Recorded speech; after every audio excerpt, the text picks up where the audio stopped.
Dear Diary, this week has been quite eventful.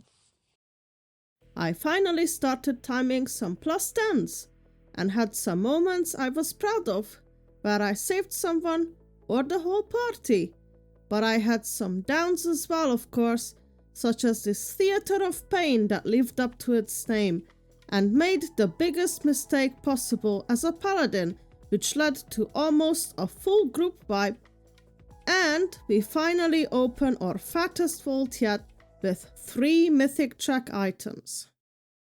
Hi, my name is Saloon and I usually make videos about WoW transmog and character customization, but I also enjoy Mythic Plus as I like to set myself personal goals such as rolling Holy Paladin, a spec I never played before, and reach 3000 IO score, which I've also never done previously. So be part of my journey as I document all my successes and failures, so I can inspire others to try as well, because if I can do it, so can you. Welcome back to episode 5. Last week went quite poorly, gaining only 168 score and an untimed plus 10, but I got a mythic belt out of it at least. This week had a time walking cash reward, and although it's only champion, I still really want the potential Mr. Pick Me Up trinket from this cache. But of course, I don't get it. After this, I did a delve, which finally got me a champion wrist that I upgraded straight away as that was my lowest item still. And then I went into a plus 9 motherlode as a warm-up. I don't know about you guys, but I like to do slightly easier key for the first time of the week, just to get my bearings about my class and what the affixes and so on. Despite not having a bloodlust in our group, this dungeon went absolutely flawlessly until I got the unluckiest power cut in history. This dungeon was going super smoothly. We had 0 deaths, and the electricity in my entire building went out for a few minutes. When I looked back, the group was still there, but the Havoc Demon Hunter was offline as well, so the tank called it. I felt terrible about it, but there were issues for an hour or 2 in my whole area, so I had to take a break until the problems were solved. When I could play again, I tried another motherlode plus 9, where I saw a rare creature called Arcane Mage. I'm actually low-key interested in learning that spec maybe after I finish the Paladin series, but we'll see. We finished this key with little to no problems, so it was now time for only 10s. I said only 10s, not only fans. Welcome aboard the Meadery flight. This is your captain, Saloon speaking. Please fasten your seatbelts and prepare for some loss of sanity. You also might be experiencing some loss of brain cells upon watching this footage. Have a pleasant flight. Yeah, so this key was probably the worst 10 I've done this week. I don't know why these first keys are always so super cursed. The evoker died on the first boss to the frontal, but that's whatever, happens I guess, right? Then he died after the first mini boss as well because he got to bleed, and both archers were targeting him, and I had both Bop and Neon Hands on cooldown, so he rests in pieces. But you know, this is pretty normal stuff, nothing too bad, right? After Xev, we start having the dumbest deaths ever. This poor mage, God bless him, had a really bad time, like just standing in the very obvious green circle. Then we skip the patrolling gas bag without him, and while he tries to catch up to us, he walks into it and dies again. Then 3 of us died to withering discharge going off, although I'm not sure how because I was targeting it and my kick went on cooldown, so that was odd. Then as we're running back, the silly evoker ran too close to the patrolling gas bag, so we went down. again. After we get back, the mage dies again to the frontal, although in his defense, it does clip into the floor there quite heavily, but yeah. Gorchop takes the evoker as a victim, and Kultharok's balls get the mage not once, but twice. And the evoker started to have enough of the mage's poor performance. I do struggle with these orbs though as well, sometimes, not gonna lie. I wish they had a circle outline as well. The timer was long gone by this point, but people stayed to finish, and before the last boss, this happened.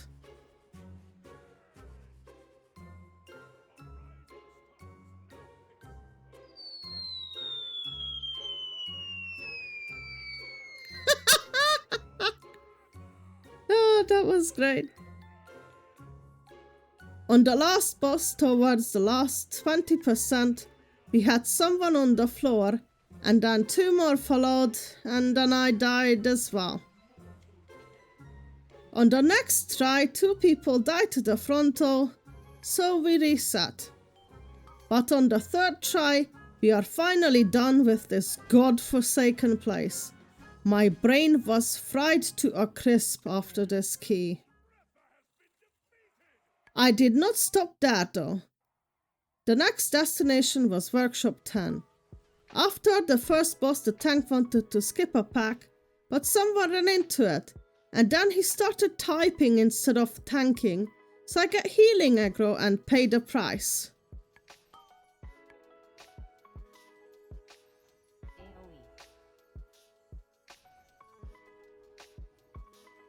Oh no! Anyway. I had a very embarrassing death on the spider bot.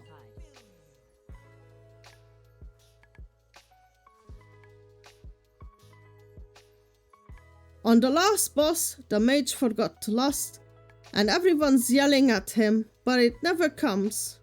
But it's fine. We still timed the key, so 1 down. 7 more to go. Afterwards, I went to Dark Flamecleft plus 10, but I want to yap a bit about some Holy Paladin stuff. So, about 2 weeks ago, we got a lot of buffs, and around that time, a new Holy Paladin build emerged. The idea is to talent into Relentless Inquisitor, which gives us more haste, and change Beacon of Virtue, which a lot of people dislike, for Double Beacon. I tried out this build in some lower keys. The idea is to put a beacon in a squishy range like Hunter or Shadow Priest, etc., and the other on the tank during trash, and swap it to 2nd DPS for bosses. However, it's been announced yesterday that we are receiving even more Holy Paladin buffs, and it looks like the build will change again after the 15th of April, so I'm kind of glad I waited with playing with this new build. I'm just going to wait and see what the theory crafters come up with and roll with that. Not running Virtue does sound a bit scary to me on paper, if I'm honest. I do agree that having to spend a global on it does feel quite awkward though. So for this and the next video, I'll be playing the originally recommended build, but afterwards you'll see me on the new one. If you want to know about Holy Paladins in more depth, I'd highly suggest checking out Elsmere here on YouTube or his website wingsysup.com, as he's an excellent resource for learning more about the spec. You'll find a link to both in the description. We smashed this key and the warrior looted the plate gloves, which were an upgrade to me, and he was kind enough to trade it. That's 2 out of 8 portals. After this I did a +9 Cinderbrew Meadery, because I only timed this on a 6 and thought, well, people are not likely to invite me for a 10. This dungeon went absolutely fine. We had plenty of time, but the DPS decided to throw on the B-boss by not doing the mechanic. As you can see, I'm doing the barrels when there is nothing going on, but I can't do all of them. Eventually, we got massively overwhelmed and vibe.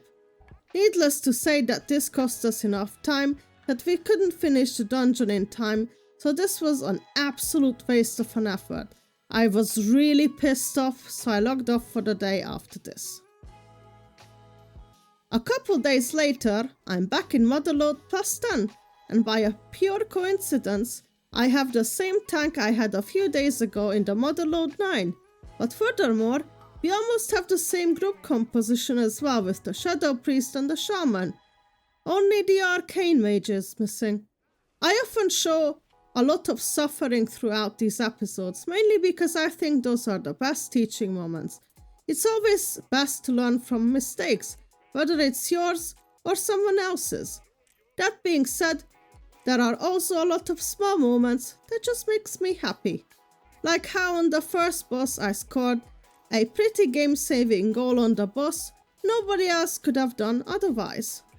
Or when our tank Albert kind of struggled on the mini-boss, and I had to commit lay on hands on him and Blessing of Protection after the trash was over, otherwise he would have died to the 5 stacks of bleed. Or look at this incredible teamwork on the Alchemist pack. Everyone rotating through their stops. We literally use everything.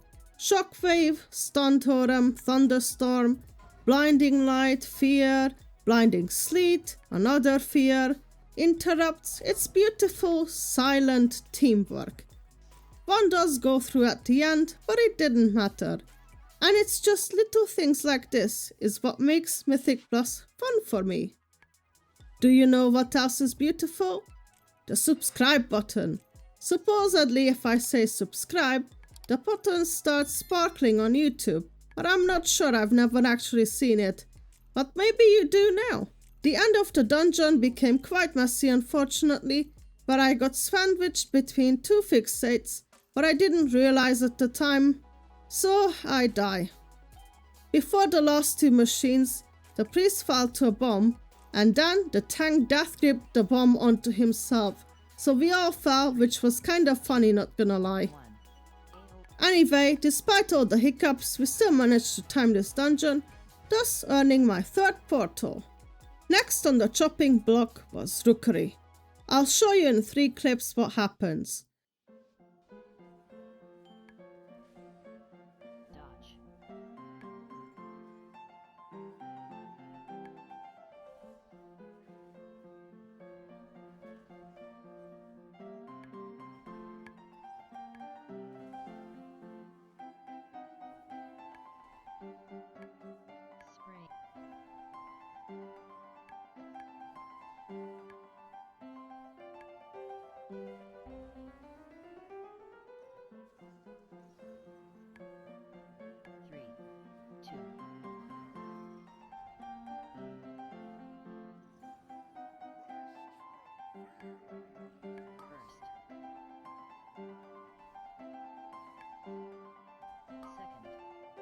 I was quite proud of the save I tried to do at the end by combat resing the tank and bopping the demon hunter, but since he supposedly disconnected, it was all futile. It is what it is. GG's, go next. I went back with a different group and we timed it. Then Theatre of Pain as well straight after, so that's 5 out of 8 10s done timed. Okay. Priory. It went better than I expected, but we struggled in places where I didn't expect us to struggle. We did not lose the first pull, which I was quite surprised by, but it turns out we won't lost at all till much later for some bizarre reason. I've learned an interesting tack on the first mini-boss Suleiman. Paladins, listen up. When Suleiman casts Thunderclap, you can completely negate the damage with Blessing of Freedom. I'm not running the double freedom talent, so I put it on the priest because he's the squishiest. The tank's pulls were really good in the courtyard. He knew exactly what he was doing. He made sure we are killing chainmail on its own and skipped the shooters and the lynxes. It went very well until the end. We had only 3 deaths to small mistakes. I somehow missed the kick on a fireball and nobody kicked the other, so I go down, slowly followed by the rest of the group. Then we go back and the tank tried to grab the patrol, but Braun Pie got pulled as well, who is already hard to heal with just the 2 priests, but with the light spawn, I found it really difficult. I literally ran out of things to press as the light spawn is targeting me, so I go down, but I get picked up. We continued and we didn't vibe, but we had quite a lot of deaths to this already. Thankfully, we were able to kill the last boss in time, so Priory is done as well. Now only 2 dungeons remain. Cinderbrew was next, and man, I must really say I'm really happy about the change on Brewmaster Ardria. The knockback was so unnecessary, I'm glad they got rid of that. On the P boss, we had unfortunately one ad touch the boss, but it wasn't too bad. We were still able to recover and were on a good course. On the B boss, the biggest bullshit of this entire series happened. I had a bleed ticking on me hard, and you can see I lay on hands myself. It even goes on cooldown. I can literally see the animation, but I die anyway. Hey, Post-Edit Saloon here. As I was editing this footage, I noticed that the lay on hands went onto one of the Unholy DK's minions. I'm still calling BS on that though. I was pretty mad after this, not gonna lie, especially then seeing that nobody is doing the battles again. Like how hard is it? I spent an insane amount of effort to keep the group alive through this. I was literally sweating IRL. The sweat continued as I find the last boss very, very healing intensive. I sweat buckets every time I'm healing this boss. There is just a lot going on damage wise, and I'm kind of panicking trying to keep people above the grass. Luckily I was able to. Nobody died. Oh, and look at that overall interrupts list. If you're able to kick as a healer, you'll make your own life a ton easier, trust me. The very last 10 I need to time. It's Floodgate, of course. As per usual, I'm shooting bricks before the key even begins. I was really worried about this one, but it starts out very well. Trash dies fast. First boss goes down easily.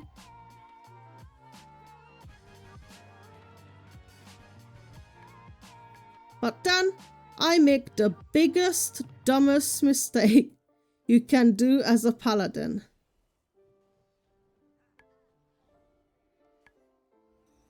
Fuck, I booped the tank and everyone's dying. People will think I'm griefing.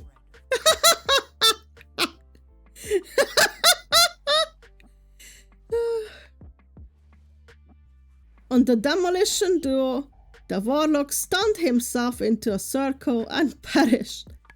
We picked him up and killed the bosses.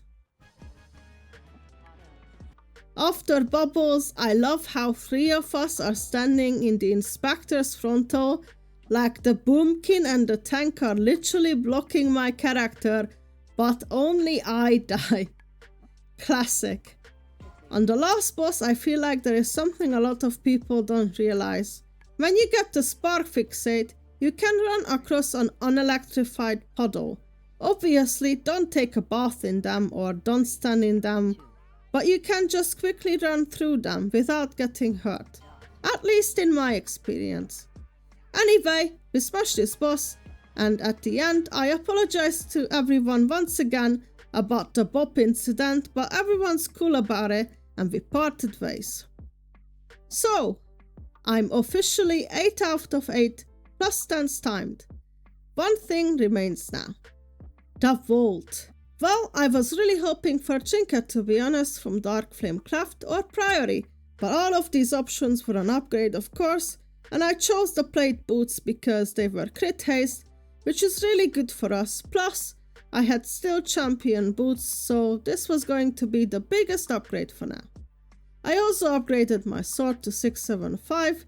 After upgrading some extra stuff, I'm at 660 item level and I'm at 2590 score with all dungeons timed on a 10.